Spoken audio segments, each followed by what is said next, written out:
Good evening, humans. Today I bring you Karsten Becker, who last year gave a crash course here on FPGAs and figured out that that's actually pretty hard to explain to people and put in the work to make it easier. Enjoy.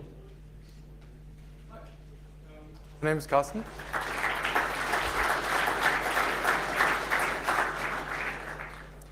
I forgot an introduction slide, but my name is Karsten. I'm a part-time scientist working on a mission to the moon, and I'm also a PhD candidate at the TU Hamburg. And as such, I'm researching on FPGA architectures. And one of the things that annoyed me the most when I was starting to work with FPGA architectures is that there is no proper input language. This is what I claim here. I basically say that VHDL and Verilog, which are the two most common languages which are used for programming FPGAs, are very hard to learn. Or just a quick quote. Who of you has ever programmed an FPGA? And that's good. Who of you really enjoys programming in VHDL? Who of you enjoys programming in Verilog? Hey, there's one guy. Okay, two. Okay, so I guess you kind of all agree that VHDL and Verilog are not the best languages for programming FPGAs, or in my opinion. Also, the tools are very hard to use, or confusing, to be more precise. They are, it looks like a space shuttle cockpit, and it should not look like this. It should be much simpler.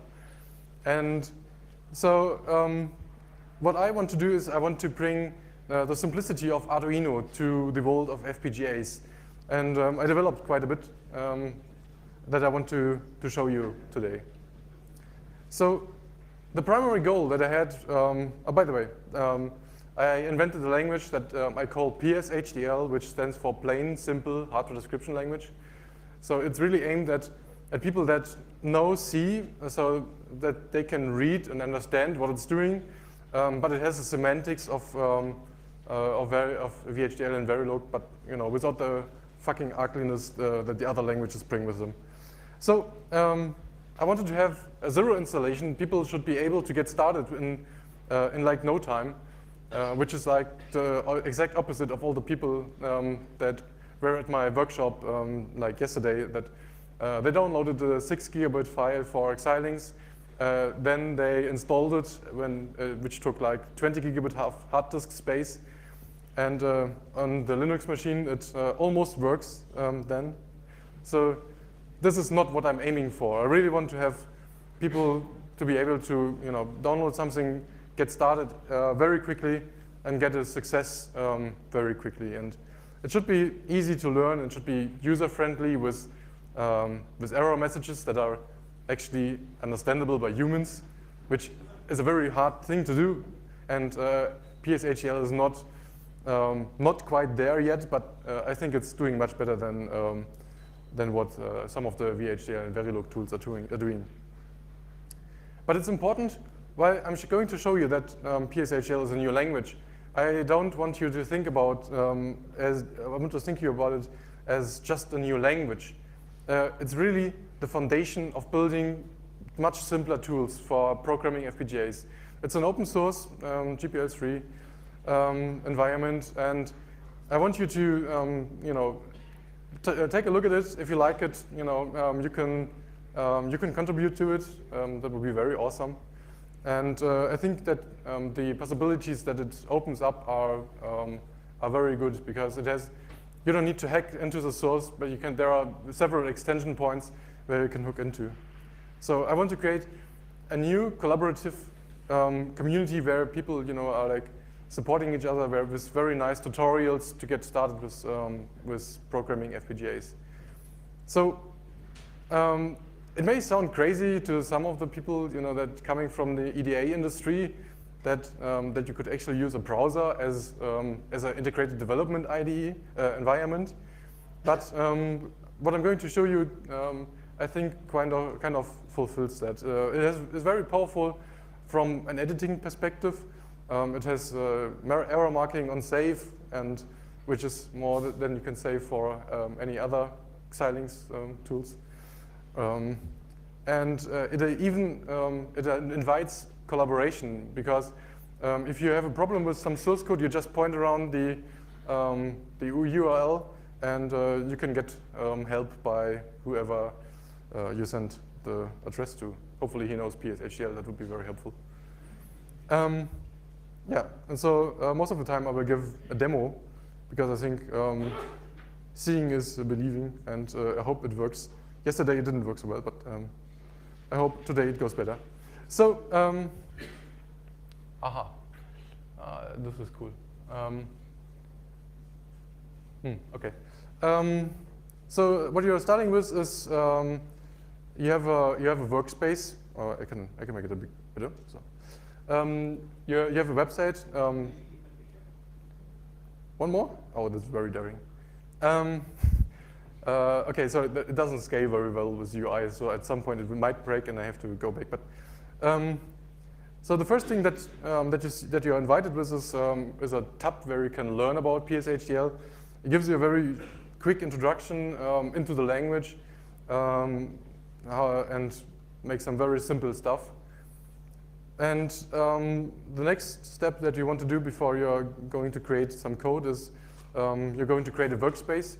The workspace is like your container for the files that you're working on. And the email address, it doesn't really matter what you're entering here.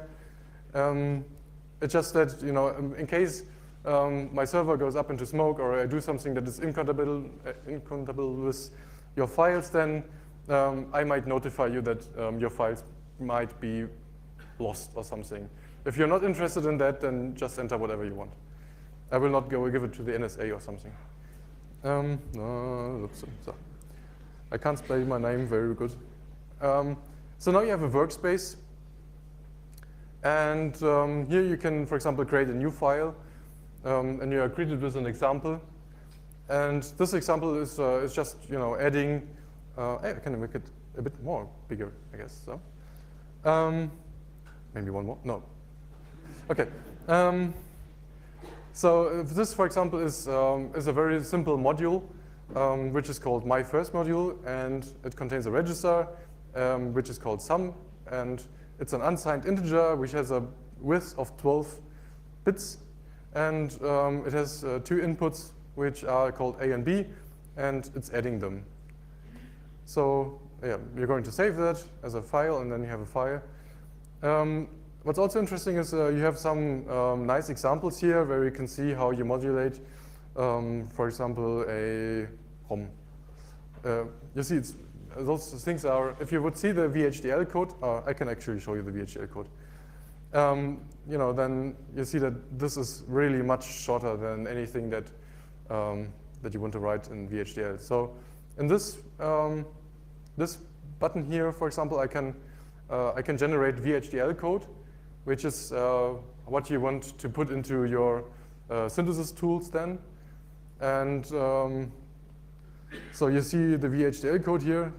Remember, this is like 3 lines in PSHDL, and it's 28 in VHDL.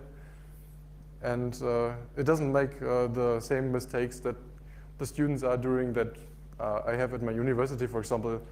If you know VHDL, or Verilog is actually quite the same. There's a sensitivity list, and if you fuck that up, then the simulation is not the same as what you get on the hardware. And this is very confusing. And so when you're using PSHDL, this will not be an issue for you. And the ROM looks a bit different, like this. So you can download the files manually. You can download the files as a zip file. This is not too exciting yet. But what's very interesting about PSHDL is that you can actually compile it to another language, like C, Java, JavaScript. And what that means is that I can actually run a simulation in the browser. And so what I'm doing here is I'm generating Dart code, which is like something like JavaScript. But I hate JavaScript as much as I hate VHDL, so I use Dart for that. And Y isn't showing up. That's not cool. Let's try this again. Ta-da! Doesn't work. Cool. Man, this did work well yesterday. Okay, I will just use the browser version. So this is where you can find the website online.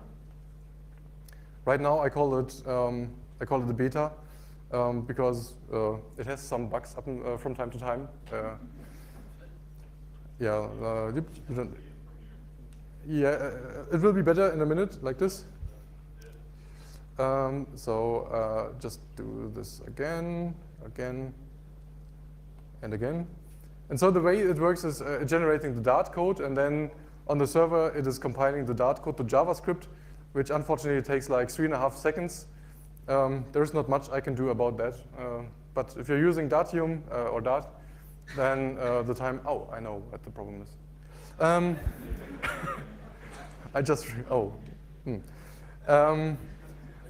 Anyway, so here you have a simulation, and you can have some simple inputs, like, for example, this code was adding A and B, and obviously you have some inputs A and B here as well. And you can run it, and I can say, for example, 5, and I can say 6, and you see that the result is 11. And so yeah, that is running in the browser.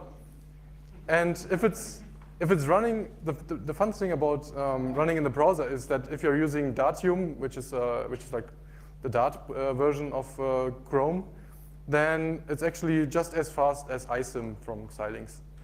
So also it has some funky. You can display LEDs. So let me do something. For example, I want to make a. Let me make a counter, and let's blink some LEDs, because this is the first thing everyone does. And so what I'm saying here is I'm just, instead of in VHDL you have like a process, and you're saying if there is a rising edge, then do this, else do that, and so on. And in PSHDL you just say this variable is going to be a register, which is clear. And there is also no way to describe a latch in VHDL. So those of you in PSHDL, sorry. So for those of you that are suffering from latches in your design, you don't have those in PSHDL. And let's make it a uint and call it 70-bit width, and let's say it's counter +1. So what I described here is basically a 17-bit unsigned integer that is a counter that is incremented every time there is a rising edge. If you don't like the rising edge, you can specify, like, I have to check the documentation. There's a documentation button by here.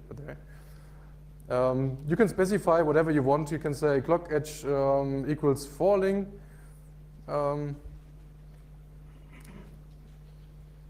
Like this, failing, yeah.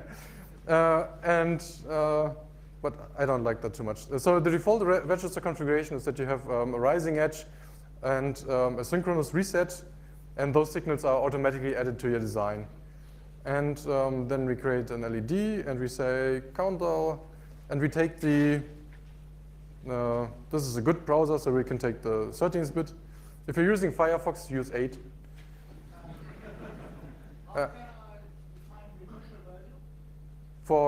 You can say the reset value, you mean. You could say reset value is 5, like this, but without the I button E. So we're taking the counter, and we convert it to Dart and JavaScript. And I really hope that you are not, oh, no, you're not, perfect. And so, oh, this is blinking very fast. Can you see it? Yes. So there you go, your blinking LED, up in no time.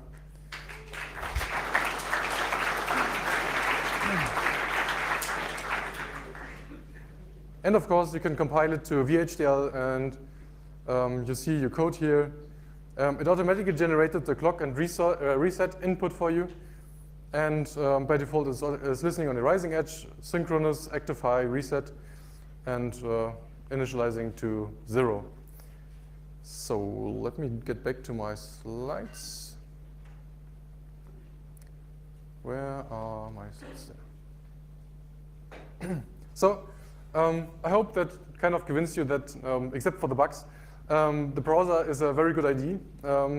You can do simulation, and you can even add some own of your extensions. For example, something that I would be interested in is like have a custom visualization. Instead of having just a blinking LED, have some other visualizations where like a CPU where you can see the registers in there and something like this. Because this is JavaScript, you can do like anything you want. But I also want to create a new hardware platform, because I think that if you're going to start with something, you need to have an FPGA where you can download data to, and it should be fun. Blinking LEDs are always fun, especially if they're RGB, and it should also be some kind of challenging. So what I created is this piece here. I'm going to hang it like here, and ta-da, blinking. Hopefully, is it? Yes. Wait, I need to reset. Like this. Wow, this is cool. No, I want to have this. So there you have your blinking LED. It's also making a good Christmas tree. So I wanted to have a really simple design, and this was the first one that was done by Boltport. He is making beautiful PCBs, but unfortunately it didn't work out because his software, he's using Inkscape for designing all the boards, and then it's compiling to Gerber with Python. So if you're interested in other ways of creating PCBs, then you should definitely take a look at it. But it doesn't support 4 layers, so we couldn't use it for the board. So this is basically the board that we created. There are like 4 arms, and on these 4 arms, on each arm there is like 4 RGB LEDs, so that you can blink in all kind of different colors. And the funny thing is that you can actually stack 2 of those boards together in 45-degree angle, so you can vertically stack them, and you can horizontally stack them together to create kind of a network. So, for example, you can have create simple games where you can, you push a button on one, and then it's traveling across the arms the signal is traveling across the arms to other FPGA boards. Do something like this. So I wanted to really give the opportunity to have some fun with the board without doing actually something useful. Yeah, Realize was bought by SMB Technology. That's a good friend of mine. And he put really a lot of effort into designing the board in a very short time. So I want to thank him here. And so the hardware platform, that's an Actel A3PN 250. Yeah, you can read about it. It's programmed from an Xmega, which is kind of interesting. You have some space on there, so if you want to put some data from the Xmega to the Actel, you can do that as well. And yeah, you have like 60 IOs that you can access from the headers, and there are like 4 ports, which you can see the 4 arms, and there is 2 vertical ports, and 5 IOs go to the Xmega. They can do SPI from your PC to it, and you have some push buttons, and yeah, and the default arm has like 4 RGB LEDs, and the pin has 2 connectors. And so the thing is, I want to sell it for like really cheap. So if you're interested in having something like this, it should be around 30 euros. And the more people I have, we're 30x euros, and the more people are interested in it, the more I can make x go near 0. So, yeah. Yeah, that would be really awesome if I could reach 29. This is what I wanted to say with it. Yeah. No. But this is not all I want to show. Okay, now you wrote your really nice program, and you obviously want to get it running on your FPGA. And the thing is that I'm using a Mac, and I'm not ashamed of it. But the it's not like any vendor actually supports Mac OS X with their tools, which I think is like really a shame. And so what I did is, you can actually program your FPGA from the web UI. Like, how does that work?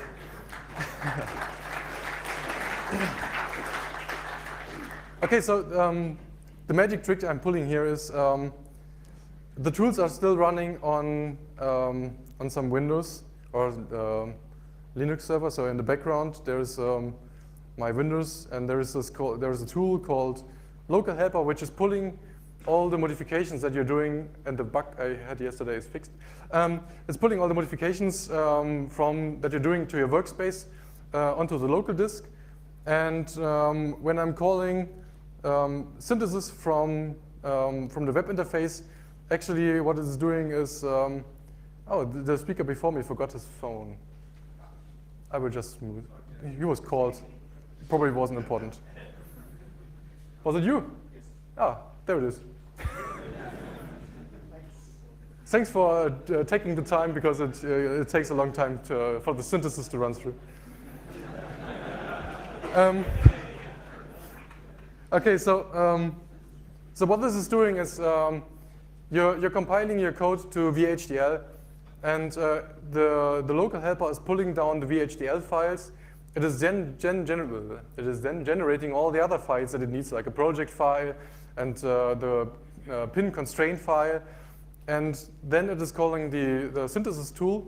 And once it is done with it, it uploads the resulting dot file, in this case, back to the server. And then I need to stall some time. Yeah, unfortunately, this is working slower than it was at home, because it's using some network. Ah, there it is. So yeah, you can look at the output that it generated. What resources it took, and you can take a look at the log file if you're interested in that. It looks like this. It says something strange, like encoding here, blah. This is not very user-friendly, and I have to find some ways to make some sense out of that, to really give back the errors that are generated during synthesis, which may occur because I cannot detect them. Because for example, if you do something useless and the tool figures it out, then it will optimize it away, and when it optimizes something away, then it will give you a warning, and yeah, and so on. So, and there is a second local helper. They have a really nice GUI for it already. Not really nice, but nice. This one knows that there is this board attached to devcu.usb modem. And what I can do here now, I can program it. I can start the program. I can tell it to download the actual configuration file down to the FPGA, and there might be some change happening to the blinkings there. Maybe not. I forgot if I changed something, but we will see. What does the code actually say? Yeah, okay. It's. Did I change something? Oh no, it's the same program, so you won't see anything useful. Okay, this didn't make a difference, so let's.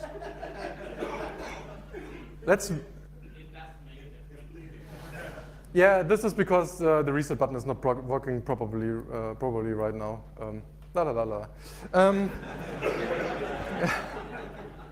Well, to my defense, I have to say that what I'm going to show you here is like really cutting edge, and by cutting edge I mean I just finished it like last week, and let's redo all the stuff again. But in the meantime, maybe I should do something else. Oh, it's just a minute. Oh no, I can. No, I will continue with our presentation, and just wait a second. So.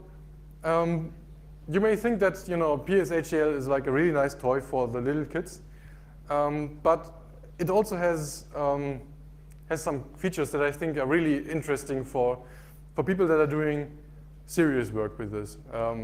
So for example, if you're into image processing, then you always have the problem that you have to have big data that you want to run through your design to verify that it's working as expected. So let me just quickly, no, it's not. Let me, come on. Yeah, so, and what PSHDL allows you is that you can transform PSHDL to a language like C, C++, Java, and Dart. And those are sequential languages, and but PSHDL is a parallel language. So this is really fast, like really, really, really fast. I think it's probably the fastest simulator that you can get right now on the market. It's also generating some platform-neutral bytecode. So there is a virtual stack machine, and you can hook into that by creating an interpreter if you're into that. And also you can embed some domain-specific languages, which I think is a really cool thing. But before I continue here, this should be done, yeah. Okay, so let me reconfigure that. And yeah, so the way it works is you have your PSHDL code, and from that I'm deriving an HDL model, which is process-oriented, and so I can output VHDL code. So the PSHDL code and the VHDL code, they kind of look alike, but the PSHDL does consume significantly less lines of code. And from that, I'm generating a sequential model, which you can then output to the bytecode and run it through an interpreter, or you can directly generate native code like Java, Dart, or whatever. No, wait, let me. Did it? Let's reset. Oh yeah, much smoother. So now it's I wanted to show you that I slowed down the speed, and now it's fading across the colors much more smoothly. So yeah.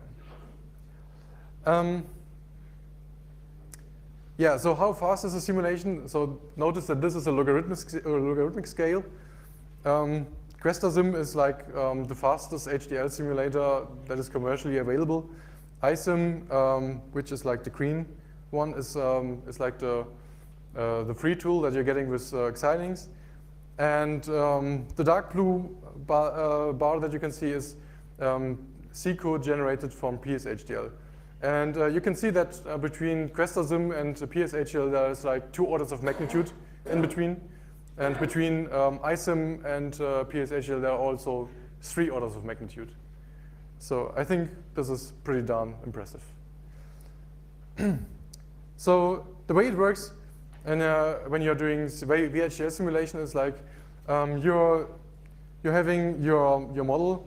For example, you want to create an MP4 compression algorithm, and you have a reference implementation in C, and you're generating some data, and you feed that into your test bench, which then is executed by some tool like iSim, QuestaSim, or whatever, and you get some output data, and then you compare those two, and you hope that those are the same. But in PSHDL, you can actually embed your generated native code into your application. And let me give you a quick demo of that. So one of the examples that I had was that, for example, I wanted to develop a camera IP core that is scaling down the image from a camera. Those are 2048 by 2048 pictures that are coming in via Ethernet. Right now there is no camera attached, so I use a still image. But those are 2048 by 2048 pixels. And I'm scaling those down by some time. And what you could see here when I was checking debugger is that the PSHDL core was computing the downscaled version. And if you would run through iSim, then it would have taken like much longer. Yeah, like a few, like tens of seconds to scale this image. But in PSHDL you can do it like instantaneous. But what's even more neat, I find, is, for example, the image looks a bit bright. So if I change some code here, then it recompiles the PSHDL code to Java code, loads it during the runtime, and updates the image with the new PSHDL code. And so you can finally you can start developing hardware like you're used to develop software by try and error.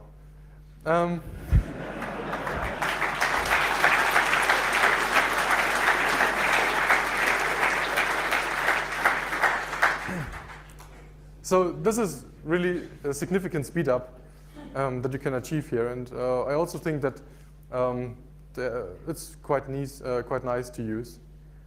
Another interesting feature, when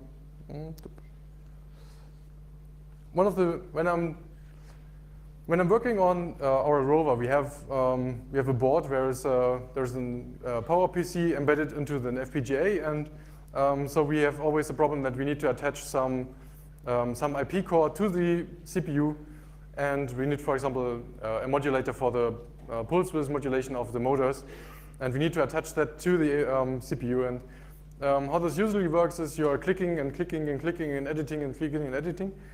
But in PSHDL there is something much neater, a much nicer way to do it, and this is by embedding another language. So in PSHDL you can say, I want to define my own language, and what you can see between the, what is it called?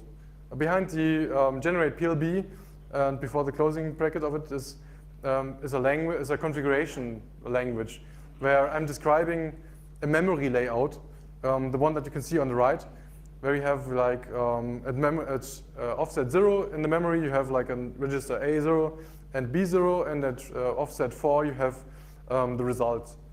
And actually the only lines that you care about are the 3 lines at the bottom, which is where your function is, because it's adding A plus B and putting it to result. And from a CPU perspective, you write your data to offset 0 and you read it back from 4.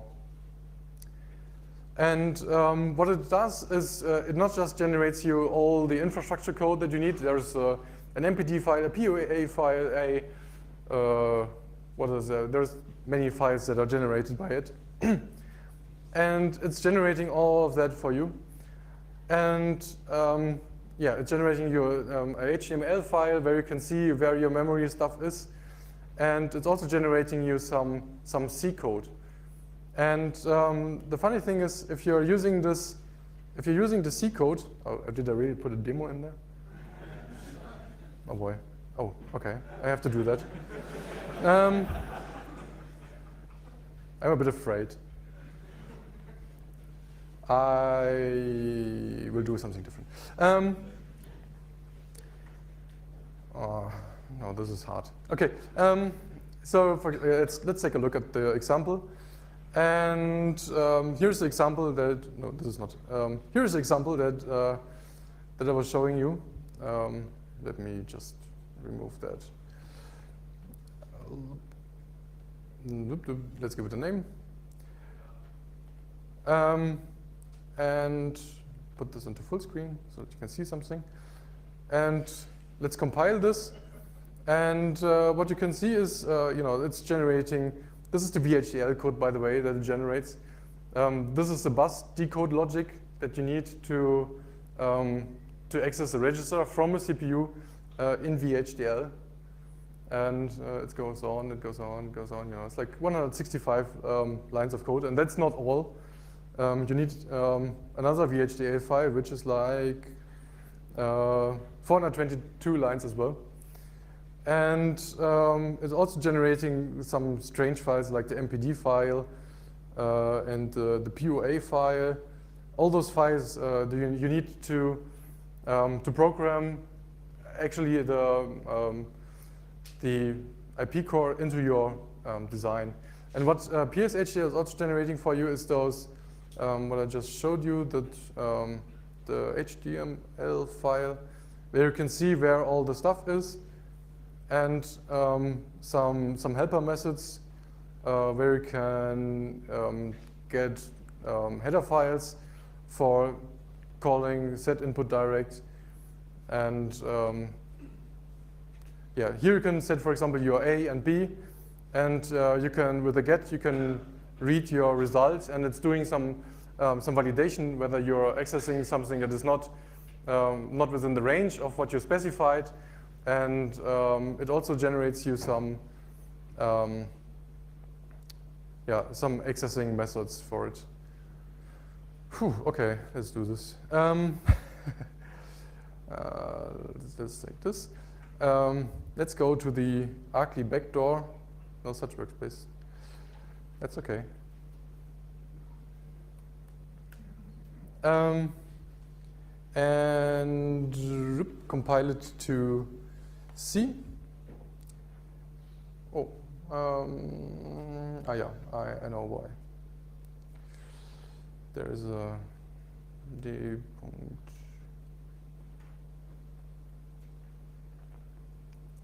So it generated the two files for me, the one that I was just showing to you, and it also generated a file that is called that I call the sim encapsulation. And what this does, it's not working as expected. Okay, I will just download the results. And in the sim encapsulation, you can actually run instead of let's step back up first. So when you would do it ordinarily, you would have to I can cheat. Yeah, if you do it ordinary, you would have to create a Xilinx Platform Studio project. In that project, you would need to import the IP core. After you imported that IP core, you can then synthesize it. You have to write some code, and so on. And all of this gets very annoying. And if you want to change something, it takes about 2 minutes before you can actually, when you're changing some C code, and you want to show you want to see the change that it introduced in the processor, it takes about 2 minutes. And let me go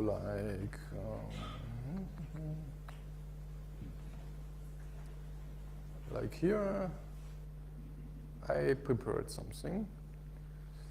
Simulation results and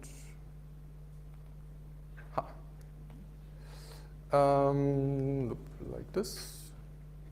So you have your C files, and there is a program which is test.c. It doesn't look very extraordinary. Oh no, you can't zoom. Okay. Let me use Textastic. There it works. Yeah, better. So.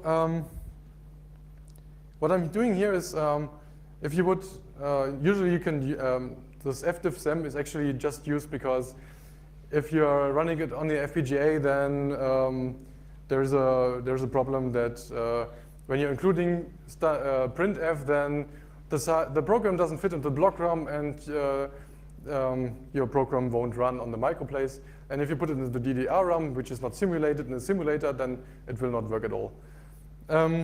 This is really ridiculously stupid stuff.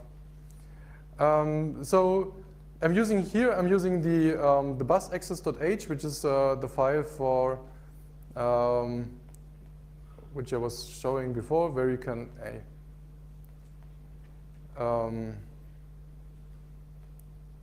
access the registers by using those helper functions. And let me compile that. Let me see, what do we need? Bus access, we need, no, we need busprint.c, we need test.c, test adder, bussim.c, and let's see if it works. No. I need to specify. Okay, I need to, right, just add bus.c. So this now compiled the test.c that I was showing you.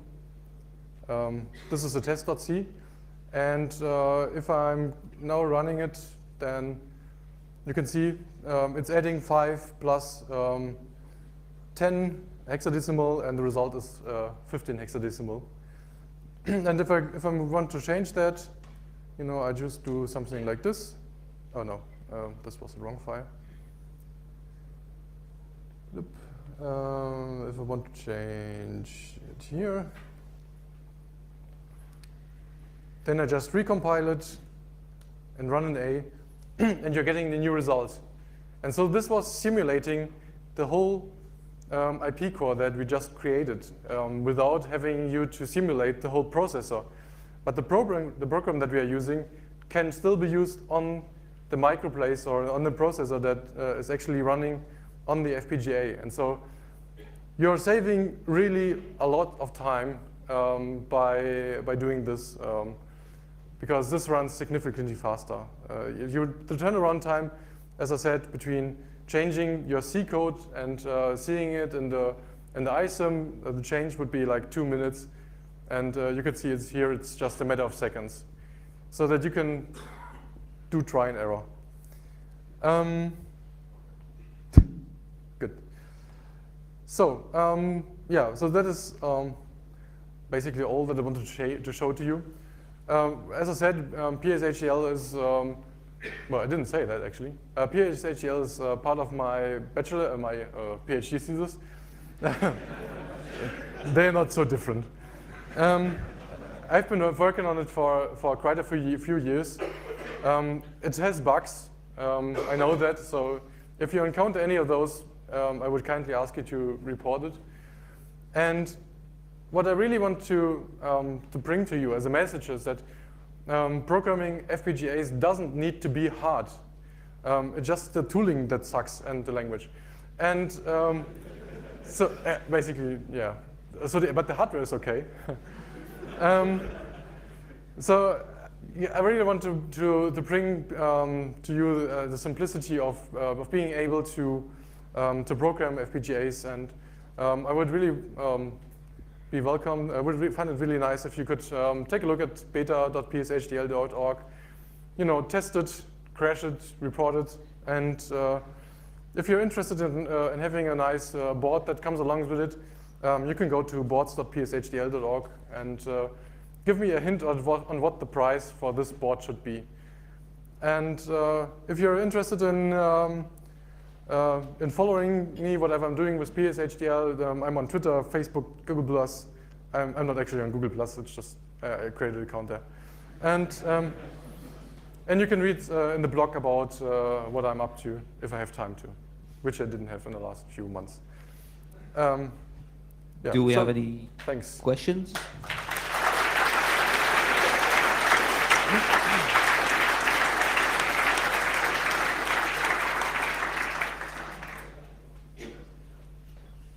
Microphone one, two. So 2 questions. Question 1, how do you deal with 2 and more clocks in a design? Yes. And how do you, and can I set up the server at my home or? Yes. Okay. So the first one, a little bit more details, please. Okay. So if you're doing something that is a little bit more serious than blinking LEDs, and you have some privacy concerns, there is a command line version of PSHDL available that you can use. There is no need to run it on the server. But the reason I'm not advertising it so much is because I know that most of you are lazy when it comes to reporting bugs. And when it's crashing on the server, I can actually see it and I can take care of it. And also, it's also ensured that this is the latest version of the compiler that you're using. So there's a command line version.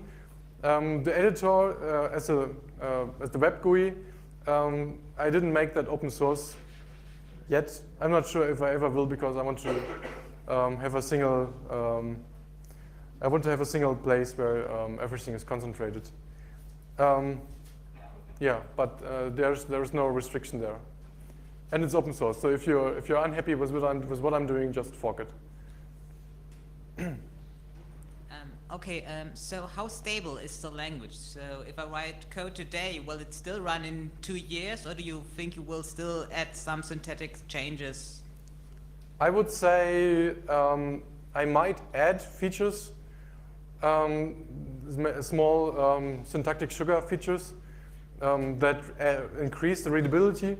But as of now, I didn't make any changes in the last year or so, or even more. So I think that with what I have from a language perspective is quite stable and well suited for its tasks. So there were no tasks that where it seemed like were thinking like, I need to have some language different language construct for that. Your approach is to make it easier for programmers to write FPGA stuff. But there's a difference in thinking, as you know. As you don't write, if you write code for VHDL, you don't write code, but behavior. And while Verilog looks like C, and for VHDL looks like, I say Pascal, you say Ada, it's totally different. I'm not sure if another language should not be like, let's say, the behave stuff. More describe or help the people to see that it's a behavior. And with you it looks like C code, but it's not code. If it's a loop, you cannot transfer a loop from whatever programming language to VHDL, Verilog, or even yours. Yes. And this makes the people, they must think different, and this is not really supported. Now you say, okay, the register idea is great. So it looks less complicated and so on. Yeah. So this is true. The language looks cleaner, but it is not C. It is a parallel language that in the end translates to a process-oriented language like VHDL and Verilog. This implies that you have to wrap your head around the new paradigm that it introduces.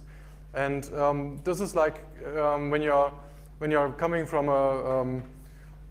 from C and you want to learn functional programming, you need to wrap your brain around that as well. And PSHDL will not solve that for you. It doesn't do anything magic with the for loops. It's a new paradigm, but at least the language is not. The tooling is significantly better. I have cold folding in my editor, which is something that you cannot say about most editors in the Xilinx tools. And it has much better tooling and hopefully better usability overall, which should ease the learning curve significantly. A question from the internet? Okay, I've got a small question here. Someone was asking whether there will be PDF renderings of your slides available because they were kind of hard to read on the high quality streams as well. Yeah, they will be available. I just finished them like 5 minutes before the presentation, so I didn't have time to upload them yet, but they will be in the next release of the Fahrplan then, I guess. Okay, and an actual technical question. Are there any proof of concepts for larger scale projects, and what is your adaptation for runtime dynamic assertions? Runtime dynamic assertions. I have no idea what he means by that. But for the first question, I can tell you that. So I was using one of the bigger codes that was writing, that actually a student of mine was writing, and he was doing that in the HTML editor, was the discrete wavelet transformation, which is like 2,500 lines of PSHDL code. It doesn't sound like a huge project, but if you would think of 2,500 lines of assembler, then you would think, okay, this is maybe a bit harder to do. And so the lines of code can be seen like this, which results in like, 7,500 lines of VHDL code. And from a mental perspective, this was very challenging to do because you had to do the timing right and stuff like this.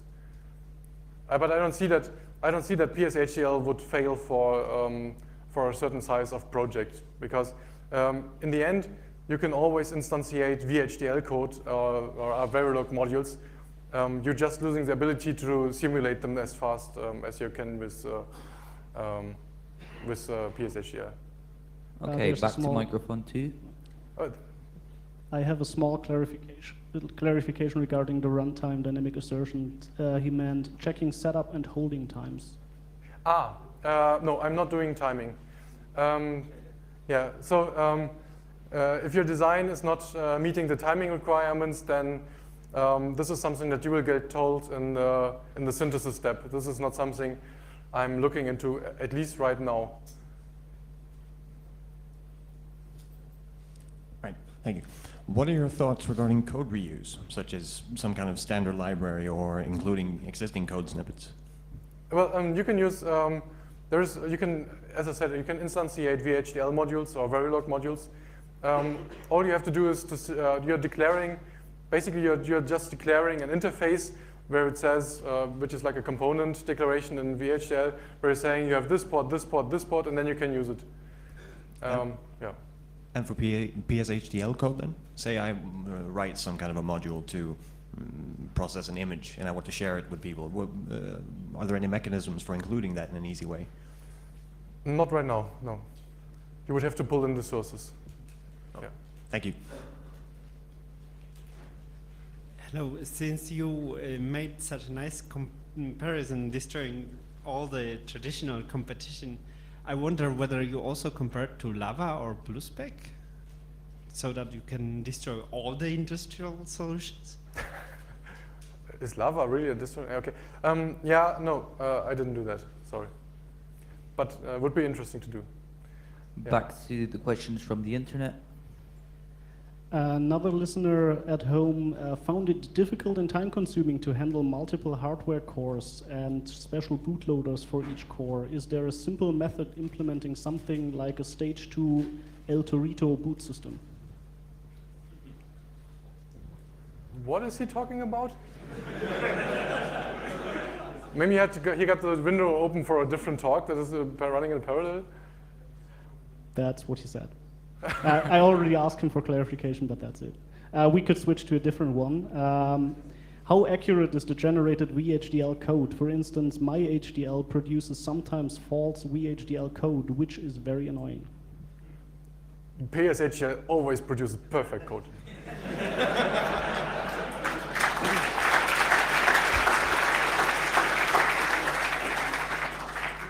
No, this what I think when I'm also I created a Verilog output module, and it's on Bitbucket already. But you know, I was thinking like, okay, maybe this is a 1-week project. But then I realized that it's not, and I wasn't happy with the quality. So I really put a lot of emphasis into being sure that the code that is generated is behaving exactly the same way as the PSHDL code that you're describing. And I didn't have any reports that the VHDL code generated was incorrect compared to what you're describing in PSHDL. So yeah, there is no formal proof that this is, even though I'm academic, that this is working. But I'm rather crashing the compiler than generating anything that is wrong. Back to microphone 2. Okay, so if you have done a lot of stuff with Verilog and have looked into VHDL, would you still suggest to have a look at PSHDL and just because I'm lazy use PSHDL, or is there any major, improvement for me? It looks like maybe my development would be quicker because I need less code, but like if I have done bigger projects in Verilog, is there any drawbacks in going to PSHDL? No, there are really just more upsides. Can you do this, the demo, with VHDL? No. No. You see? Okay. So, yeah, so the advantage for the users that are already familiar with VHDL or Verilog is you're getting a significant speed up in simulation. And this leads to a quicker turnaround time. And also, what I find very, very important is that the simulation, the VHDL code that's generated, is behaving in a simulation the same way as in the hardware. This is something that I really put an emphasis on. And this is not always easy. And especially in Verilog, I found it to be very difficult to actually do that. But maybe that's because I suck at Verilog. Yeah, so I think there are fair advantages to using PSHDL in a professional environment. And especially when you're, for example, when you're running the discrete wavelet transformation embedded into the OpenJPEG core, it takes, to execute the OpenJPEG with the embedded PSHDL simulated wavelet transformation takes 6 seconds.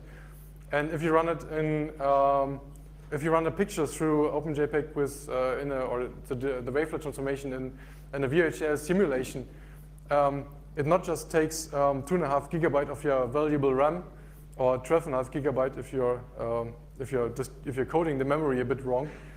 It also takes a factor of 1,200 times longer.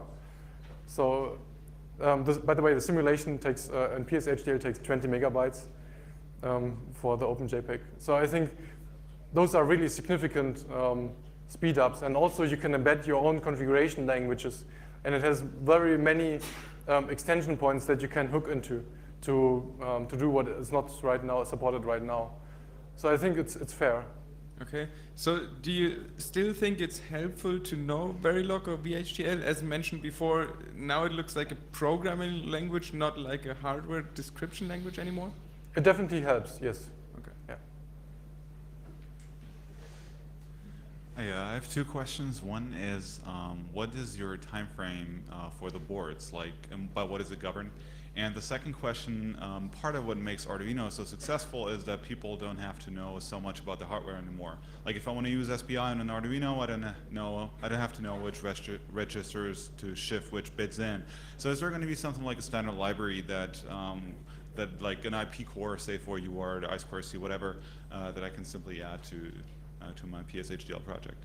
Yeah, this is really where I'm calling out to you. I really want you to use PSHDL and create those cores. And I want to add some collaboration way to it, where we can have modules pulled into. So this would be really the ultimate goal of doing that. Right now, I don't have it, and I'm very sad about it. But I really would love to have it. And for the boards? Pardon? For the boards, like... Oh, the board. Okay, so the time frame is that we have a almost working prototype here, and I'm really... So the idea is I want to make an Indiegogo campaign and want to get a bigger number of people to produce the board with, so that they can get the price at around 30 euros, which I think is a really neat price. And so for that, if you're subscribing to the board thingy there so the link that I was mentioning, then you will be notified when the campaign goes up. And I really hope to be able to put it up in January, so that it's running through in February, so that in March, April kind of thing, you will maybe get a board. Awesome. Thanks for the great work. Back to the questions from the internet.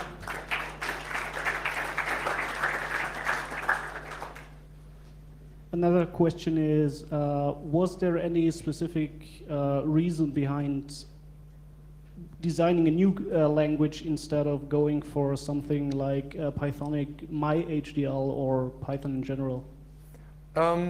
So the way Verilog, VHDL, and myHDL are both, those three are process-oriented languages, and they work by describing something. You know, if you want to have a register, you say something. This should be a register. And no, you're not saying a register, but you're saying like, if rising edge there, then do this, then do that, and so on. And when I was starting my PhD thesis, I want to have an easy way to pass source code and make sense out of it. And so this was the original motivation to create PSHDL, to have some some sane way of making sense of the input source. And then I realized that actually this language is much simpler and nicer, and so I thought maybe do something for the better of the community that are interested in programming FPGAs. There's also another suggestion coming in from the net. Since you mentioned pushing down the price point of your boards, someone was wondering why you were using an X Mega, which costs around €3 a piece, while you could also get an ARMS microcontroller for around a third of the price. Yeah, it's because I know the X Megas, and I know that that creating, you have to put on the programming logic on the X Mega, and then it was possible to do, and that's just the way it went. And I really liked Atmels, so I took this one. Maybe I could save €1 or €2 if I used another one, but I wouldn't be familiar with it, and then you have the cost of not being familiar with it, which you have to consider as well. Also, I like that you have some kind of other I/O capabilities with the X Mega. Okay, I'm going to cut the Q&A short because we're going over time, but a big applause for Karsten.